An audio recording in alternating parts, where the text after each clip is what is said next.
Marc Goudbros, vous êtes le coordinateur du collectif Orail. Aujourd'hui, présentez-nous un petit peu ce collectif qui regroupe une vingtaine d'associations. Voilà, 22. On s'est formé en 2023 parce qu'on s'inquiétait du peu de financement du rail dans la région, qui était dû à un choix politique. Donc on a lancé une espèce d'opération auprès des élus, des communes, une espèce de pétition, on va dire, et qui a eu un assez gros succès.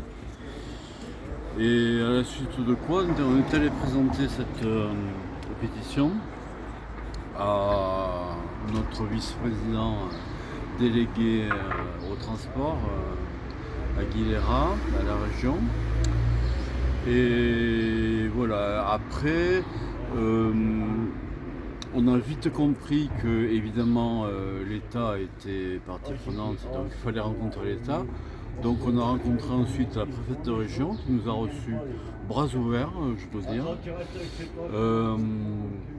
Et puis les choses sont mises en place petit à petit. On a commencé à comprendre quelle serait la meilleure façon d'agir pour justement influer sur les décisions concernant le financement, étant donné qu'il y a un blocage de la région. Donc on joue un peu sur le levier qu'est l'État, la préfète qui est à notre écoute. Et voilà, donc on y va avec nos expériences locales mutuelles et en étant bien conscient que les problèmes de la région en fait sont les mêmes partout, à peu près. Donc ça permet de définir un angle d'attaque au moins collectif et on pense, on ne sait pas où on va en fait, mais on a réussi quand même, suite à nos demandes, de faire financer l'opération ferroviaire des Jeux Olympiques d'hiver 2030 par l'État uniquement, et également l'aménagement ferroviaire de fret pour les mines de lithium Imerys de l'Allier, également par l'État. Donc là, je dois dire que la préfète nous écoute, c'est important, et ils font ce qu'ils peuvent, mais ils ont du pouvoir. Seulement, ils ne sont pas spécialisés transport. Alors justement, aujourd'hui, vous avez un rendez-vous avec la directrice territoriale de SNCF Réseau Auvergne-Rhône-Alpes. Vous attendez quoi de ce rendez-vous?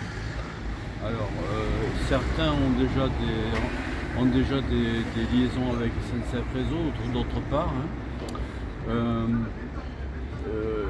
On attend, ça va être un peu une séance de punching ball, parce qu'en fait, on s'aperçoit que le ferroviaire dans la région et en France est limité, surtout en sous-main et par SNCF Réseau, qui a la main en fait, qui est expert, qui conseille les collectivités. Et donc, on va d'abord leur dire ce qu'on pense, parce que on a quand même une petite expérience derrière nous. Certaines associations, certaines organisations ont 15 ans d'âge. Et donc voilà, on va leur dire clairement ce qu'on pense, et ensuite on l'écoutera. Voilà, pour voir quelle solution elle présente.